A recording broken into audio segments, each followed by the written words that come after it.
Thank you very much. Good afternoon, everyone. Thank you for joining this inaugural webinar we're hosting here today from Elavon. The purpose of what we're looking to really get out of today is to highlight how the industry is tackling some pressure points merchants are facing with preparing for regulation changes on PSD2 with the date coming near at the end of 2020.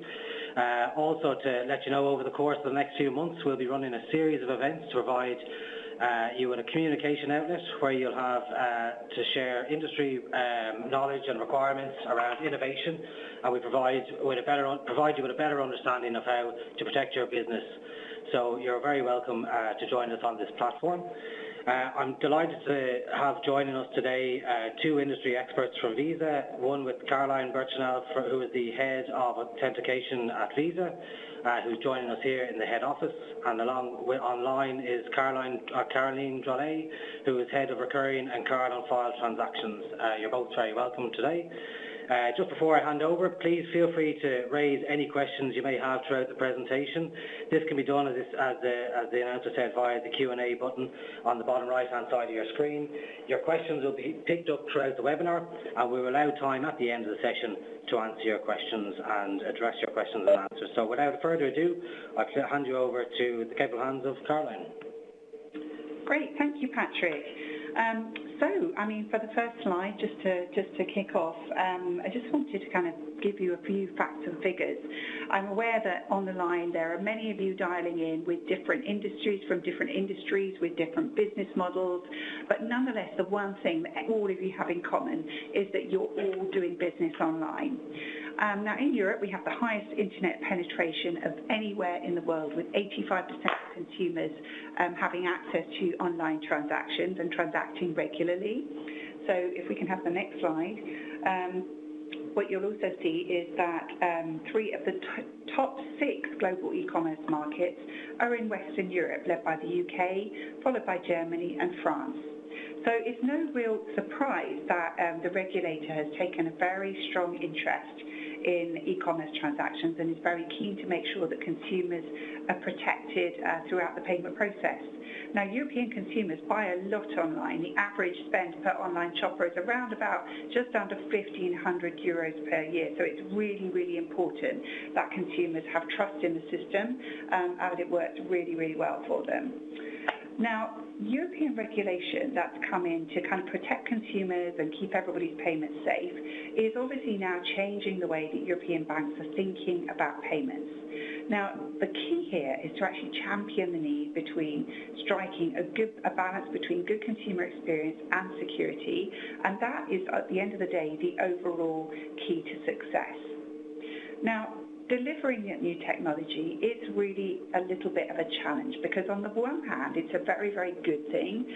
The regulation is driving very good behaviour. Of course, we all want to make sure that fraud goes down. It's also challenging all of us to deploy new technologies in a faster and more effective way than perhaps we would have done otherwise. So we're seeing the growth of biometrics, of using data, driven all of which provide security and consumer convenience. So that's a good thing. The challenge is the pace of change. The banking systems generally don't like to move quickly. They like to test things. They like to be absolutely certain things are working. They like to make sure that their consumers understand before they roll them out. And all of you, well, with your business model, you also have to test things and make sure that everything's working as it should. So this background of change here is really the difference, that things are happening very, very quickly. For this reason, we're very keen to have you all involved in this webinar and help you understand what your obligations are, what information is available to you, so you can inform yourselves and make sure that you have access to all the latest technology, all the latest advice and help and guidance available, so that your business is going to be compliant. Not only compliant, but you're able to process secure and really convenient transactions for your consumers and continue to do the great business that you're already doing. So that's the focus for the event today. Now, what we're going to do first is just start off with a real basic SCA 101. For those of you that are not as familiar with the regulation, just kind of going to just explain at a very high level what it is and what it means to everybody. So first of all, strong customer authentication is needed for all electronic purchases, regardless of whether you're in a face-to-face environment or whether you're transacting online.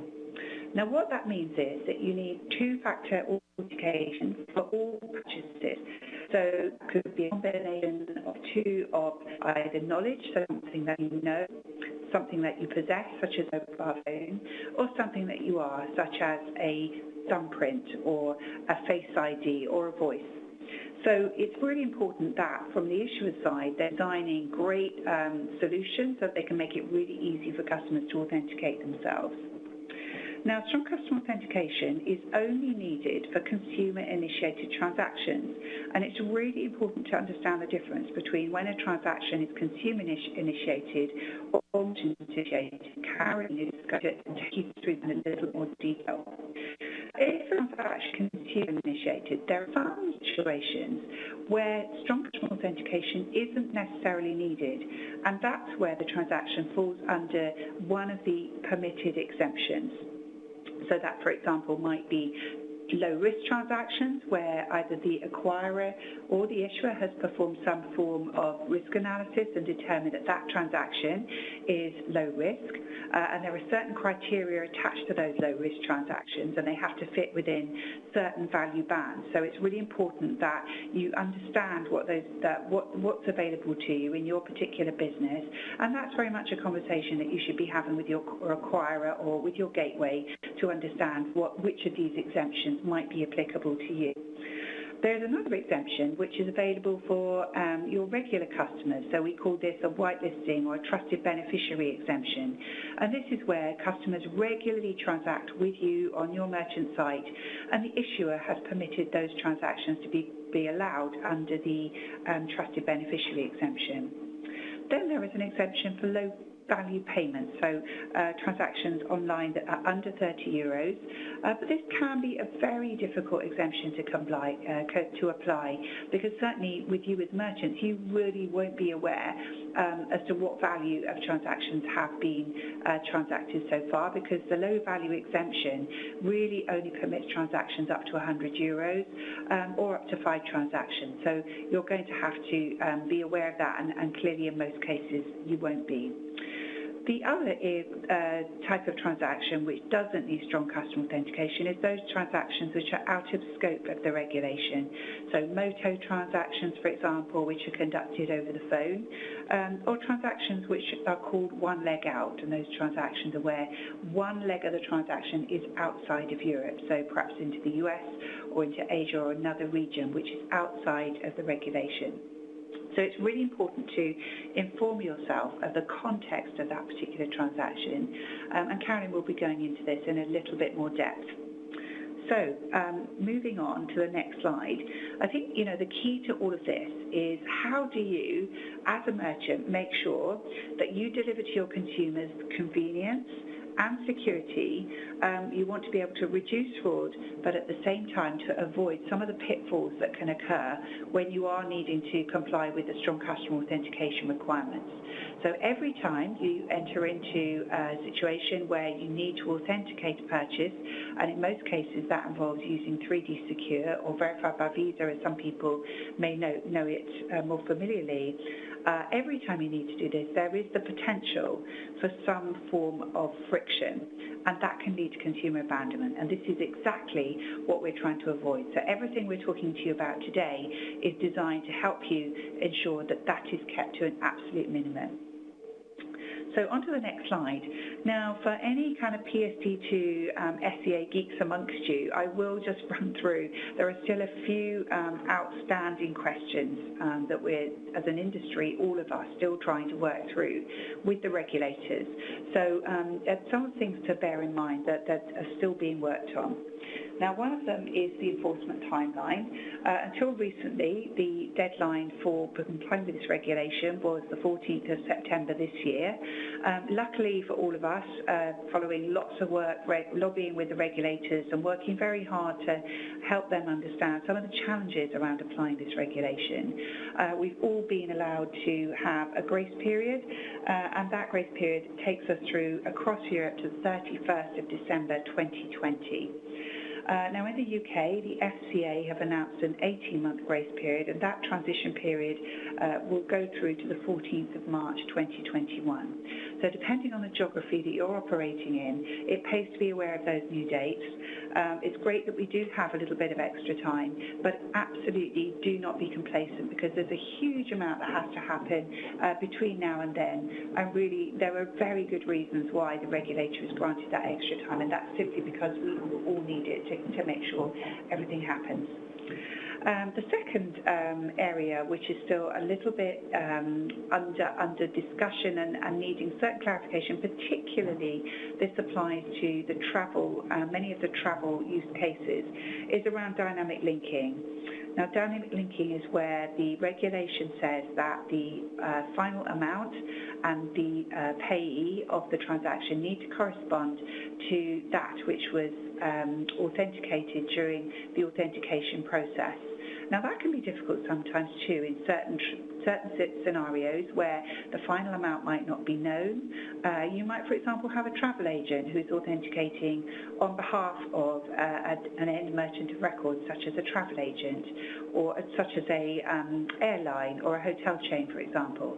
And that presents us with certain difficulties. And again, this is something that we're working hard to solve for, so that we can make sure that all business models will have access to the full compliance solutions. And then lastly, around the SCA factors, so all of the issuers across Europe are all working really hard to come up with really good compliance solutions, such as using biometrics. So it's really much easier for consumers to be able to use Touch ID, which they're now increasingly familiar with, and things like SMS OTP. So you'll start to see new solutions being rolled out across Europe. So the next slide really just shows you that in the big scheme of things, when you as a business are able to take advantage of all the transactions that are out of scope of the regulation, so you need to make sure, for example, that you've flagged those transactions correctly, or where transactions can have access to some form of exemption, that the number of transactions that are actually left that do require some form of strong customer authentication is relatively low. Now, I don't want anyone to go away and think of these numbers here as being hard and fast numbers, because clearly it depends a lot upon your business model. So these are averages across the industry, and they vary greatly depending on the type of business that you're in. But what the overall message here is that if you can inform yourself really, really well in terms of what's available to you exemption-wise, flag transactions correctly, then you can really, really minimize the friction in the transaction. So it's really important to make sure that you do understand what's available. The other thing that you'll need to do is to look at where you do have exemptions available, what types of technology are available to be able to help you to take advantage of those. Now, obviously, I'm from Visa, so I'm very familiar, and I can talk to you about some of the solutions that are available on our side. But clearly, across the different card schemes, there'll be other types of solutions available. So, these are good examples here from our side of the industry. But do please make sure you're aware of everything that's available to you. And I think this is where talking to your acquirer and your gateway is really, really important to make sure that you can see exactly what there is. So lesson number one, I think, on the far left-hand side is absolutely, without any doubt, make sure that you're flagging transactions correctly. If they're merchant-initiated transactions, make sure they're correctly flagged. If they're out of scope, whether they're MOTO or when one leg out, make sure those transactions are correctly identified in the system. Where you have access to new technology, make sure that you're deploying it, whether that be for the exemptions, most importantly, or where you might have, for example, the possibility to do delegated authentication. That can also be an interesting area to explore for some types of businesses. So we have a lot of different solutions, and I'm not really going to spend a lot of time going into detail with those, because that's a whole subject on its own, to be honest. But please be aware of them, and these are some of the ones that are listed here. Now, what I'm going to do now is hand over to Caroline, who can talk to you in a little bit more depth about out-of-scope transactions. So Caroline, who's dialing in remotely, let me hand over to you now, and we're showing your first slide on the screen. Caroline, can you hear us? We can't hear you, Caroline. I don't know if you're on mute in any way. It looks like she dropped off. Oh, Oh, she's dropped off. Okay, right. Well, look, until she does back in again. Okay, here, I'm making her a panelist right now. Sorry about that. I apologize. Right. There you are. Hi there, Caroline. You're back with us again. So I was just introducing you to say that you're going to talk about the next slide, which is out-of-scope transactions. Can you hear me? Hello? Can you hear me? Yes, we can hear you perfectly, yes. So I was here. Sorry. Okay, hi. So good afternoon, everybody. Hopefully, if I drop out, give me a minute or two to come back in. It's been dropping out, so hopefully we can talk. So the key first to make sure that all transactions go through is that if they are out of scope, it is very important they be flagged as such. Because while this is obvious to you, you're out of scope, if the issuer doesn't know, if the transaction coming out of scope, it means it comes in without any authentication data. And if the issuer doesn't understand why, he will decline the transaction. Okay, so the first transaction that is out of scope, if it's mail order or telephone order, and by that we really mean mail or telephone. A lot of your travel transactions today are received via internet booking and key entered into a terminal, and you all think that's Moto and you send it that way. So this is not legitimate Moto. When the order starts e-com, it should be flagged e-com all the way. And I will try to show you later for the travel what type of updates it means to all the systems. So if you flag Moto for now, until you upgrade for better, I guess that's acceptable. It's not really Moto, so it could eventually get in trouble. But the Moto is better than nothing at the moment because come the end of the transition period, on 1st January 2021, if that no flag is there, no authentication is there, the transaction could be declined. Okay, so if you have, if you're a merchant that key entry into a terminal as in any of the booking you receive in order to get a prepayment or a no-show payment, just really make sure to speak with Elavon about what can be done to make sure that these payments will continue to be okay. 1 meg out. So as a merchant, for you, this is either if you're located. So it's really the 1 meg out is you have to look at both sides. Is the issuer in the EEA or is the acquirer in the EEA? So it's actually not your merchant location that counts. It's the location of your acquirer, and Elavon being located in the EEA is in scope of the regulation. So you are in scope. So only if a card comes from outside of the EEA, it doesn't need to be authenticated. Okay, and you don't have any particular flag to put to that transaction. This is already part of it. We know where a transaction is from and where a card is from automatically. There's nothing new to put in the transaction. Anonymous transactions are transactions done with prepaid card. Again, as a merchant, you won't know that this is the case, so you will follow normal procedure. If you think it's in scope, you will authenticate, or if not, you will not. When the issuer will receive the request, they will know that they should not ask for further authentication if it's not been done, or that any exemption should be used, like this is out of scope and should not be authenticated. So don't worry too much about those ones.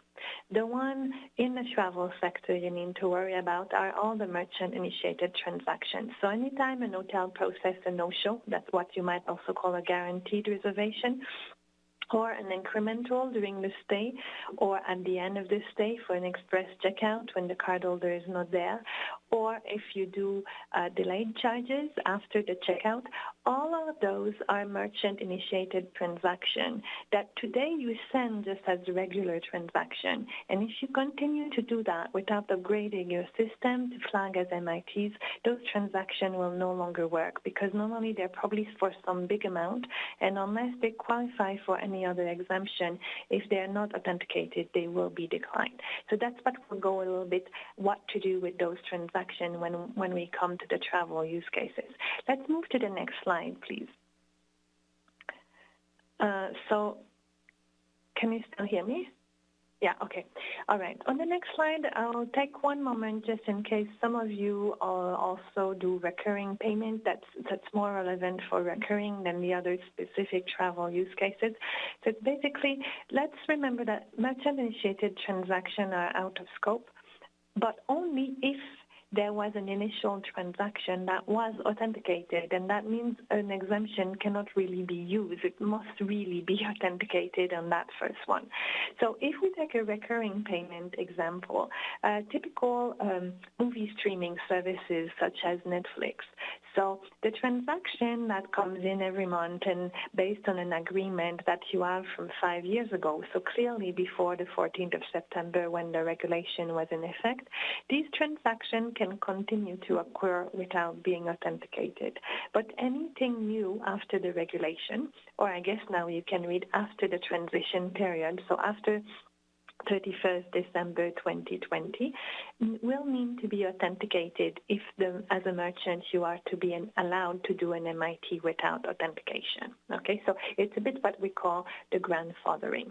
Okay, and so that would mean if you want to do a no-show, your initial transaction at booking will need to be authenticated. So we will need an initial transaction at booking, and it will be authenticated, and that would need to be the case for anything that happens after 1st January 2020. Before that, it could continue not to be authenticated, but again, we really encourage not to wait for that day, which is often in the Christmas freeze period. You need to get ready to start flagging those transactions right away.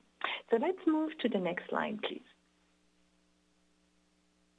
Okay, let's have a quick reminder of what constitutes a customer-initiated transaction that is in scope versus a merchant-initiated transaction that is out of scope.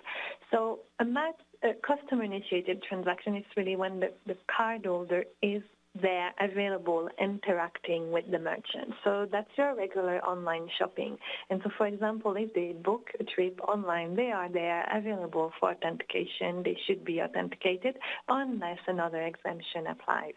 However, if there's a prior agreement with the merchant, so let's say at booking, I agree that if I don't show up and I don't cancel within the agreed period of time, the merchant will be allowed to charge me. Well, that is a no-show. So as long as there's an agreement disclosed to the cardholder that this no-show transaction can occur, then the merchant is unable to do that no-show even if cardholder is not there. So that no-show is not authenticated per se, but there was an authentication done when the agreement was made. Okay, so this is the distinction between cardholder-initiated transaction and merchant-initiated transaction.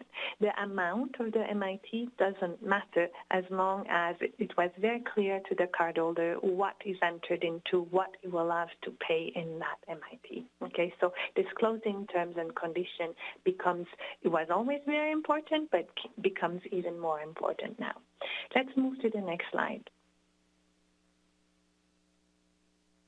Hello? Okay. All right. One thing that is important to make a distinction of also is often people think MITs, because we often think of recurring payment, it's transaction made with card on file. So they think also that if I shop online and my card is on file, let's say I come to a hotel all the time, and so the hotel has my card details for their loyalty program, and it's on file. Some people think that because it's on file, that's an MIT and no authentication required. That's not true. You saw on the previous slide, I said what distinguishes CIT from an MIT is the interaction, is the cardholder there interacting with the merchant at this time. And so whenever a cardholder makes a booking, the cardholder is there. That's great if the transaction detail, the card is already on file. It's just faster and more convenient. That doesn't make a transaction out of scope, okay? So even if a transaction is done with card on file, it is probably going to be a CIT, and so it has to be evaluated with what is the interaction at this time, and for it to be an MIT, there must have been a prior agreement for the cardholder to make that specific transaction. Let's move to the next slide.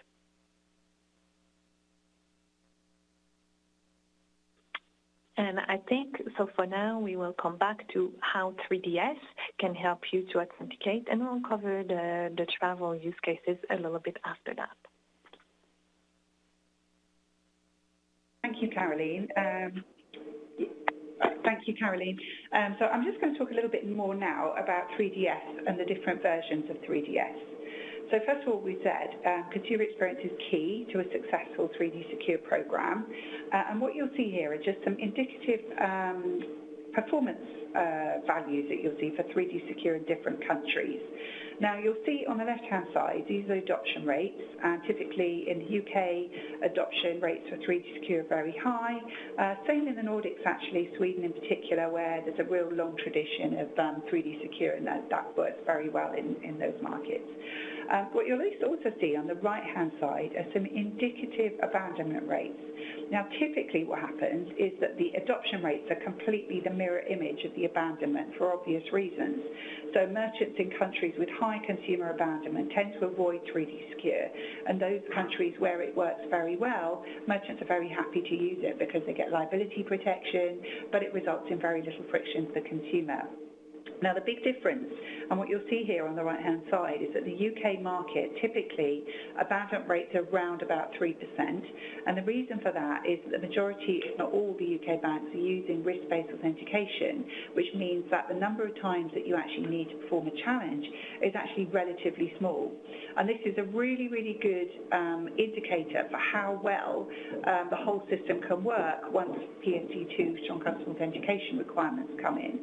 Because if you're able to use the exemptions and data-driven decisioning in as many cases as possible, that really means that's the evidence to show you how effective that can be. Now, the way to do this, if we can look at the next slide, is to actually make sure that you have the latest technology in place, and that means 3D Secure version 2. The original version was invented 20 years ago. It's been around for a long time. It's done a very good job in some markets, but clearly the technology is now old and needs a big update, and that's exactly what's happening. So the new version of 3D Secure version 2 is designed to work across different devices. It can work on smartphones, tablets, televisions, watches, anything you care to mention. It also has data and risk decisioning baked into the protocol. So around about 135 different data elements are shared as part of the authentication message, which means that issuers have access to large amounts of data, which enables them to make really good decisions without having to ask for a challenge. So it's really important that you take notice of that. And then lastly, the whole kind of design of the solution is designed with a way to facilitate biometrics and enable something that we call out-of-band technology. So it enables the issuer to link their mobile app and other forms of consumer access to the authentication process. That means that they can more easily integrate biometric solutions into that challenge process. So that whole thing becomes much more user-friendly.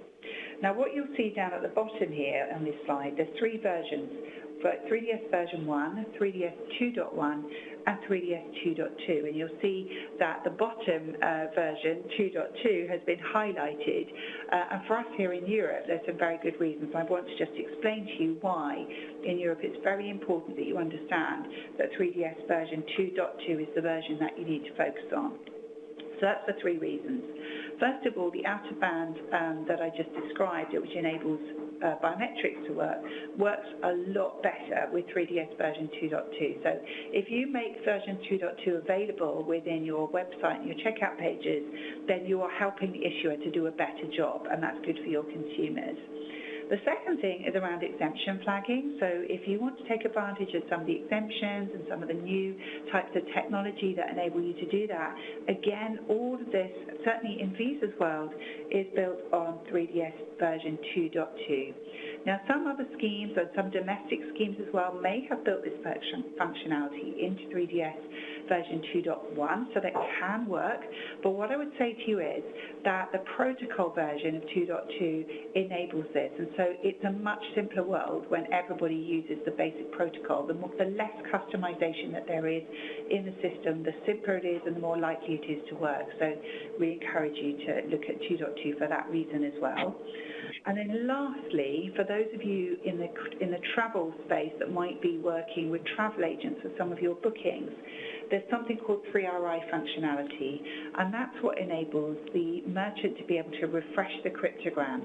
So in the example, for example, where a travel agent may be authenticating on behalf of a hotel, a car hire company, and an airline, then that agent is able to create 3 cryptograms that they can pass down the chain, and you can then use to prove that authentication took place. So it's a little bit of a kind of technical description, but really, really important that you focus on 3DS version 2.2 and have that available as soon as you possibly can. The next slide provides you with some key dates. If we could go to the next slide, please. And these are in Visa's world in any case, the mandates that you need to adhere to. Other schemes will have their dates, and there'll be a lot of similarities across the different industry players around what you need to do and when. So the first date to be aware of is the 14th of March 2020, when all issuers will have to have 3DS version 2.1 enabled.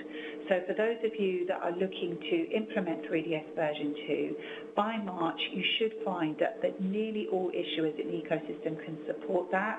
And we're already seeing around about 40 to 50% of issuers across Europe having done that already. So those of you that have already implemented 3DS version 2.1, you'll start to be able to see that working really, really well as every single week goes by. The second date to be aware of is the 14th of September 2020, and this is when, across Europe in Visa's world, we expect all issuers to have implemented 3DS version 2.2. So again, when you're able to use 3DS version 2.2, you will start to see the benefits of that being available over the coming months. On the 14th of October 2020, we have a new acquirer mandate, which has only just been published, and this is where acquirers will need to make sure that all of their merchants have access through their gateway or through their 3DS server provider to 3DS version 2.2 functionality should they need it. Now, very mindful of the fact that the different business models that there are out there, we don't want to force any of you to do anything that doesn't make sense for your particular business. But where it does, we want to make sure that you have access to this technology immediately should you need it. So best thing is to inform yourselves of that so you're able to decide what's right for you. So those are the key dates. I'm not going to go through the next slide, but these slides probably will be circulated. Yes, they will be circulated after the event, and you've got a lot of information there about what you need to do for implementation should you need to do it. Again, the next slide goes into a little bit more detail about the acquirer mandate and what you need to know, and there's a lot of best practice around what you need to do. So, for example, making sure that you're using the highest version of 3D Secure that you have available to you, making sure that you have you kind of through your acquirer and your gateway have access to any of the APIs that are needed to have access to all of these exemptions as well. So lots of detailed information there. And what I would say is all of this is available through guides that you have available on the Visa website. Other schemes have got guides available as well, so please do visit our web pages to have a look. And clearly as well, your acquirer and your gateway will be the primary source of information, and your relationship manager in particular, who will be able to take you through all of this in detail. In addition, a form of comfort for you here is around the performance program that we as Visa are implementing. I know that other schemes will be doing similar. And this is where we'll be holding issues to account for very high standards. So, for example, any high abandonment threshold, any high abandonment, anything above 5% will incur penalties with Visa. Any non-availability of ACS technology, again, will incur penalties. And any approval rates that fall below our our required minimum of 90%, again, will incur penalties, and that starts from the 1st of February 2020. So just to give you a little bit of comfort that we as card schemes are taking this very, very seriously and making sure that extremely high standards of performance are being adhered to. So now I'm going to pass it back to Caroline, who will take you through, in particular, some of the travel use cases, which I know many of you are going to be particularly interested in. So Caroline, are you still there? Back to you. Yes, I am, if you can hear me. Hello? Yes, we can hear you.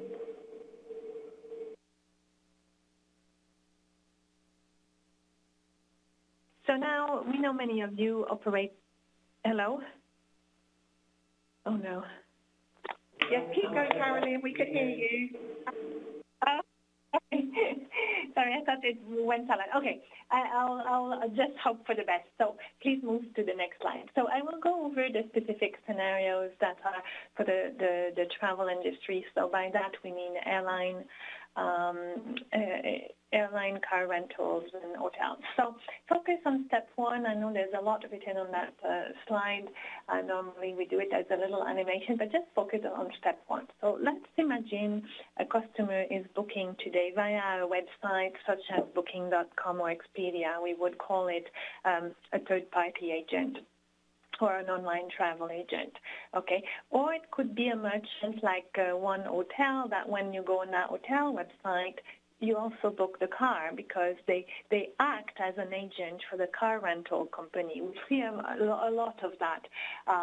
So as a merchant, you can be yourself acting as an agent with some of your other travel partners. So it's important if you have to play this role that you understand what you'll have to do. So the website that is interacting with the customer is the website that will authenticate for the total amount due that day. Let me try to take an example. I'm booking an airline ticket today for 100. I'm booking a hotel for which I need a 40 euro deposit, and I'm booking a car rental for which I have a 20 euro deposit. Okay, so I will do here an authentication for a total of 160, which is what is due today. Then, as a second step, as this online travel agent here, I will go back to the 3DS server and do three RI requests, basically to get a cryptogram that will meet dynamic linking for each of the merchants that will do their authorization after. So here, the agent will come and say, as an agent, I am doing an authentication. I want to split my CAVV for the airline, so let's say British Airways, for 100, and I get a cryptogram for that amount under the British Airways name. Then I do a second request for 40 for the hotel name, and I get a third 3RI request for the car rental for the 20. And each of these CAVVs I obtain, I send individually to each of the merchants, okay? So that's step 3. I send that to them. Okay, so what are the impact on the industry? It means, first, everybody must be able to authenticate on the website where the booking happened. Second is whoever authenticated that needs to pass this cryptography to the onwards. So if I take the hotel example, I understand this is very hard. It means Booking.com or Expedia have to send you this cryptography. And if you're a hotel, they're not talking direct to you. They might be talking to a channel manager or via a software called a booking system or a customer booking system, whatever. It means all of those systems need to be updated to receive that new data that before you just took the card number to key enter. Okay, that is the major impact. We're working together as an industry right now to document in detail what needs to be passed so that we can try to communicate that to those software companies so that they get on with updating this, because we understand it's not been done yet. Now, After that is received by those booking systems, they have to make sure it gets all the way to the merchants if there's one or more layers, so that the next step, number 4, can happen. So let's move to the next slide to see what will happen in step 4. So on the left side, if the payment is due today, like the airline, my 100 payment is due today, or let's say for the hotel and car rental, we said they needed a deposit today. So the merchant needs to do an authorization for that amount today. That's a customer-initiated transaction, and that's great because you will have a CAVV or an authentication value to populate in the authorization. So the issuer will know that and will accept the transaction because they will see it's been authenticated. Okay, let's move to the right side of this slide. If you only took a deposit, okay, or let's say you didn't take a deposit, you would still, as a merchant, need to do an authorization today, so an authorization for 0 value. So let's say as a hotel, you didn't need a 40 deposit, but you want the right to do a no-show if the customer doesn't come. So the agent would have authenticated for you for a value of 0, so you can do an authorization of 0 today containing that authentication cryptography. Why is this needed? Because this is to show this is the customer-initiated transaction where I have made an agreement with the customer to do an MIT no-show later. Okay, and after that authorization is done, so the impact is there's a transaction identifier return for that authorization, and this is a number that must be stored by the merchant or a gateway if they do that for you, so that you can plug it in when you do the MIT. Because the MIT, the flag is not just to say I'm an MIT, it's to prove that there was a previous CIT where authentication was performed. So if I talk about impact for you, the industry, is not only the system has to be updated to receive the cryptography to prove at the booking there was an authentication, but you also need the day of the booking to do an authorization, either for the deposit that was due, or if nothing due, you still need to do that day a 0 value authorization to give you the right to do the merchant-initiated transaction later.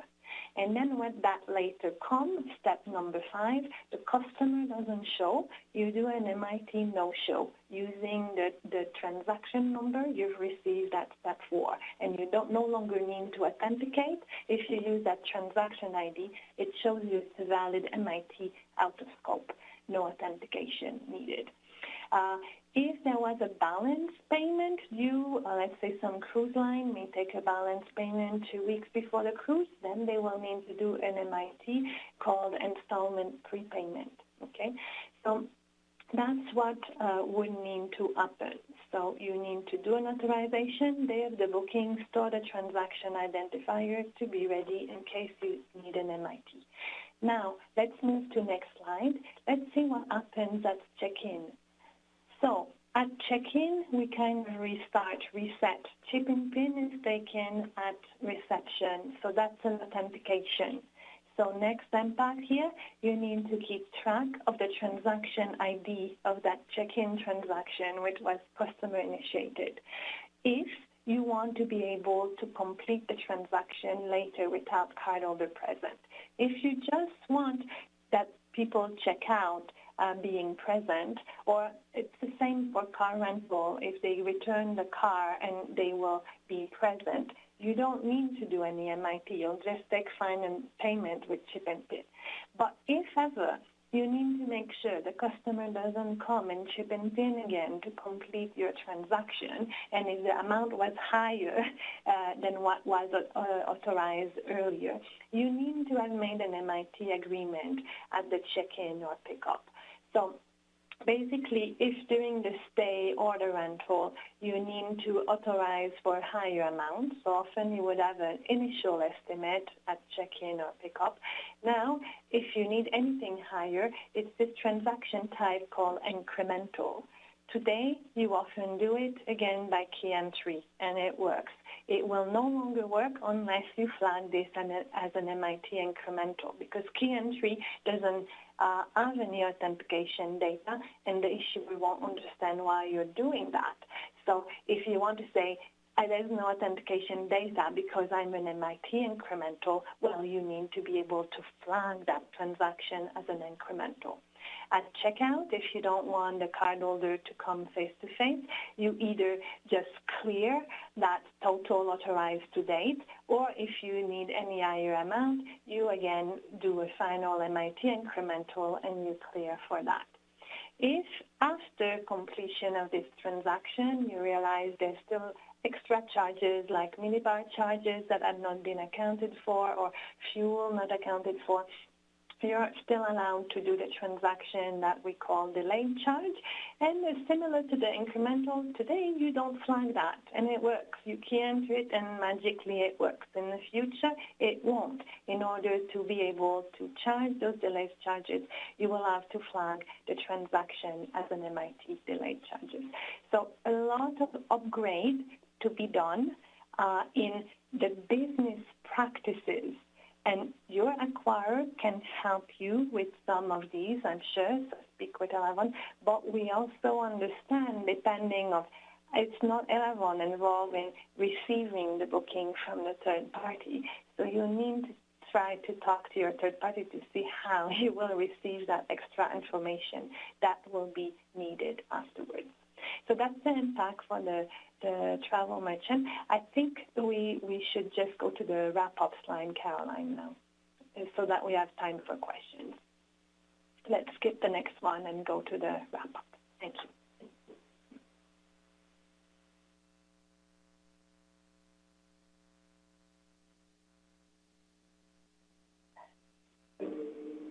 We've got the slide up. Okay. So what I would say is, things are generally on track and moving well, but there is a huge amount to do, so it's not for anyone to be complacent. I think, the good thing is regulation is making us move quickly, and the regulators are being very tough on us, but, hopefully as an industry, we are all definitely rising to the challenge. So for us, what we're doing, our stated aim really is to onboard everybody onto 3DS 2.2 and to achieve this by September 2020. At the same time, really important to ensure that you have access to all the correct transaction flags and know exactly how you're going to be flagging all of your transactions. And that's the thing that is most likely to result in the positive outcome. So I'm going to stop there and hand back to the moderator, to Patrick. And I know Patrick's got a few questions written down, so we'll be happy to take those. So thank you very much. Perfect.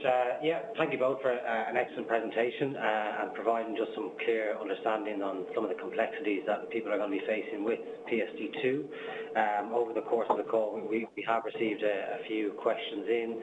I suppose firstly, what elements of the payment journey do you feel require the most focus for customers? So what elements of the payment journey? So that's an interesting question, because I think, do you say from customers or from merchants? For merchants. For merchants. I think every step of the payment journey, it really can be very, very complicated indeed. So if you've got a very straightforward business model where you're basically selling physical goods that are sent through the post, you get somebody, you have very simple setup, then it's really quite straightforward for you. And really then you just need to focus on what exemptions do you have, making sure you've got the latest version of 3D Secure so it works on all devices, and off you go. It's very straightforward. Many merchants and many of you on this call will have much more complex needs, and this is where you really need to focus on every step of the payment journey. So in the most extreme cases, you might even need to consider possible changes to how you actually do your business. So just as an example, we spoke to 3 or 4 different grocers in different geographies across Europe, and all of them had completely different ways of solving for this. So I can't stress enough, inform yourself, make sure you're aware of how your business model fits this regulation, and look at in microscopic detail every step through that payment process and anything that you might need to do or might need to change, because change takes time. So looking at that now is very, very important.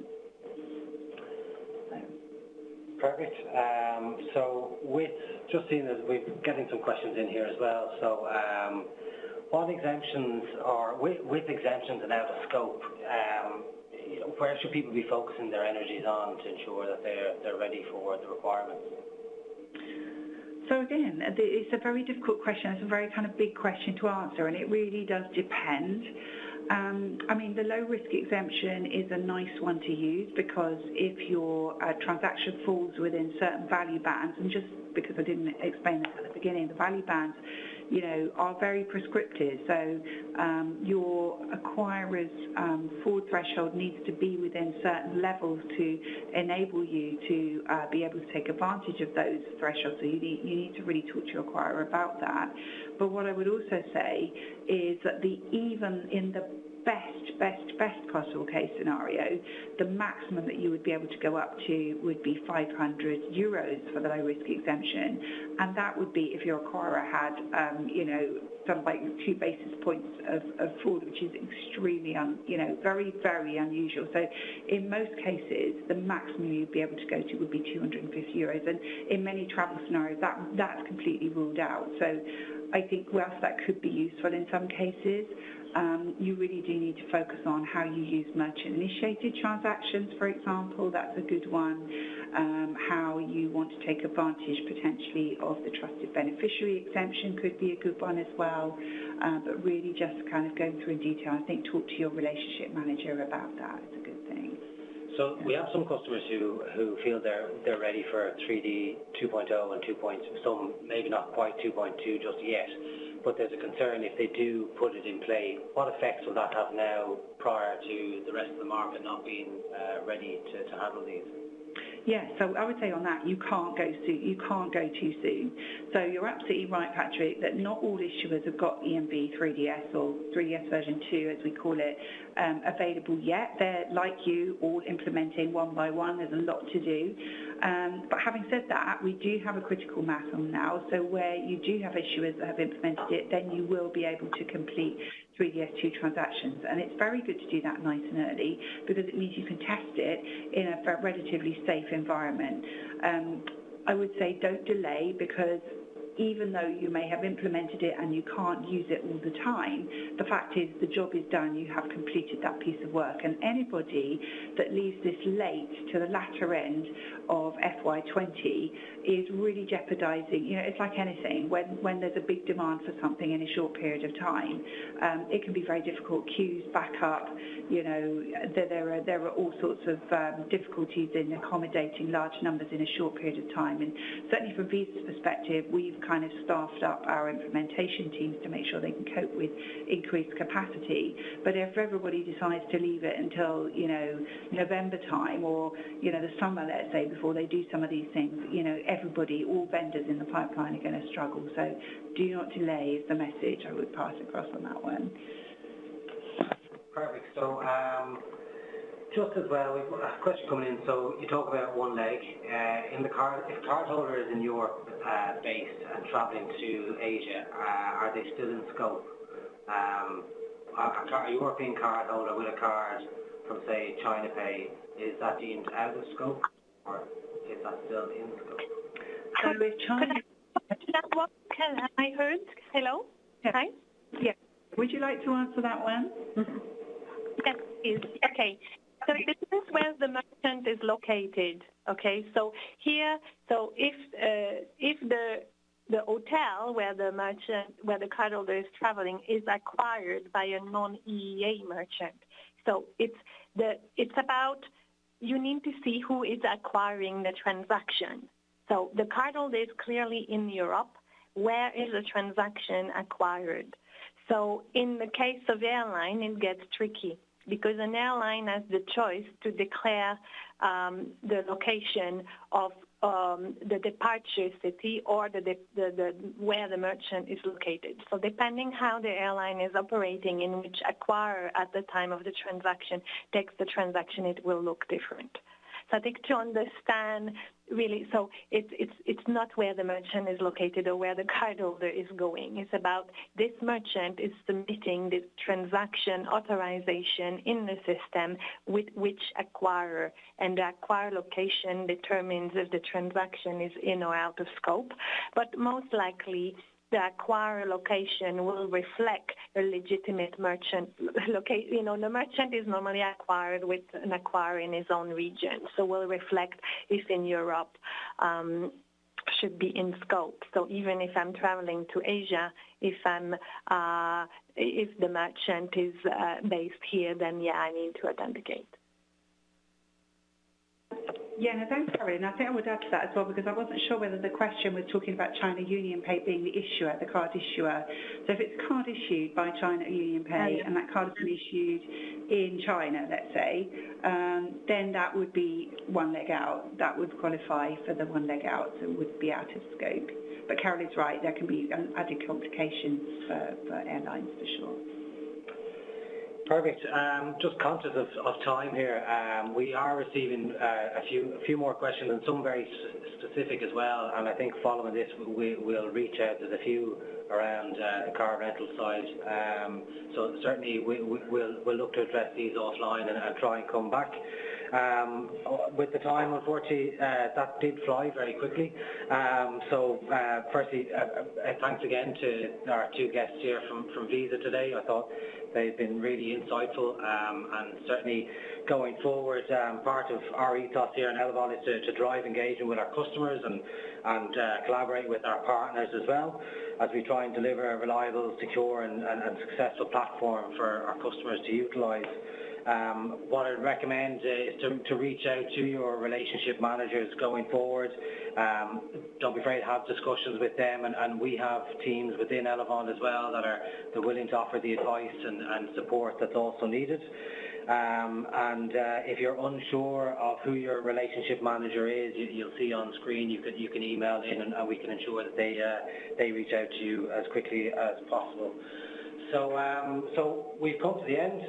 Thank you all. Hopefully one question that has come out about the presentation, we will look to try and either email the presentation today or have it on a link, and we will share that out to the attendees to the webinar as well. And by all means, if there are any questions for ourselves, please feel free to drop us a line. And thank you all very much.